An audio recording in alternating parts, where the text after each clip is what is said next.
लेकिन रूपा मेहता, जो आपने मार्केट सेंटीमेंट की बात की थी, भाई मार्केट सेंटीमेंट के आधार पर चलता है। अब दो चीजें यहां पर हैं। एक जो ग्रुप कैप्टन यूके देवनाथ ने की कि चीजें अभी आंशिक तौर पर रुकी हैं, लेकिन अभी चीजें बेहतर हो रही। दूसरा जो महेश गिरी जी कह रहे हैं कि भाई जितना भी ये डिसरप्शन चलता रहा, इस बीच में खरीदारों की कोई कमी नहीं हुई, बावजूद इसकी कीमतें हमने बहुत गिरती बढ़ती देखी।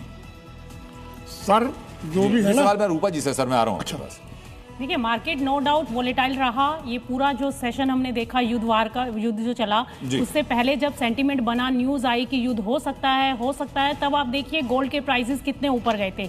लेकिन जैसे ही युद्ध स्टार्ट होता है, प्राइसेस स्टेबिलिटी में थे, अप एंड डाउन था, लेकिन वो ना तो हाई ब्रेक हुआ ना ही वो लो ब्रेक हुआ।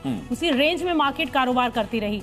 और अभी के जो सेंटीमेंट बनते हुए दिखाई दे रहे हैं, अभी सेंटीमेंट ये है, देखिए मार्केट भी अभी प्रिडिक्ट कर रहा है। आज अभी यूएस से कंज्यूमर प्राइस इंडेक्स का डाटा आना है, हमें उस पर भी नजर बना के रखनी होगी कि वहां पर महंगाई की क्या स्थिति है। अनएम्प्लॉयमेंट के डाटा रिलीज होने हैं, उसमें क्या स्थिति है। उसके बाद डॉलर कैसे रिएक्ट करेगा और उसका इंपैक्ट गोल्ड के ऊपर क्या आएगा। देखिए, एक फैक्टर यहां पर रोल प्ले नहीं करेगा, नंबर ऑफ फैक्टर्स हैं जो गोल्ड के ऊपर इंपैक्ट डालते हैं। हम सिर्फ ये नहीं कह सकते कि युद्ध की वजह से मार्केट तेज हुआ था या मार्केट गिरा था, नेवर।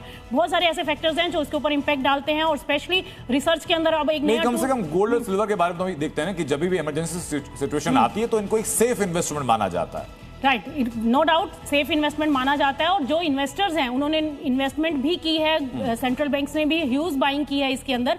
लेकिन आप ये देखिए प्राइसेस। एक्सपर्ट के तौर पर हमारे दर्शकों का आप एक सलाह दीजिए कि क्या सोना चांदी खरीदने का ये सही वक्त है, या इंतजार करें, या सही वक्त चला गया? देखिए, इंतजार करें। ये देखिए, मार्केट में कब एंट्री लेनी है ये आपको पता होना चाहिए सबसे पहले। बढ़ती जब मार्केट एक्सपर्ट के तौर पर सलाह तो आप ही देंगे ना? हाँ बिल्कुल, वही मैं बता रही हूँ। मैंने आपके ही चैनल पे पहले भी ये सजेशन दिया था कि मार्केट गिर रहा है, करेक्शन में वेट कीजिए, थोड़ा थोड़ा मार्केट में इन्वेस्ट कीजिए। अगर आपको 100 रुपीज इन्वेस्ट करने हैं तो आप 20 रुपए यहाँ इन्वेस्ट कीजिए। फिर अगर मार्केट करेक्ट होता है तो वहां पर आप 20 रुपए इन्वेस्ट कीजिए। तो आपको इस तरीके से डाइवर्सिफिकेशन करना होगा अपने फंड का। और उस हिसाब से अगर आप सिर्फ गोल्ड में, वैसे तो अदर और है आइटम्स जिसमें आप इन्वेस्ट कर सकते हैं, लेकिन अगर आपको गोल्ड में ही जाना है तो आपको एंट्री लेवल पता होना चाहिए। जब मार्केट एकदम से बढ़ रहा है तो उसमें आपको देखिए, इसमें भी आपको इन्वेस्टमेंट करने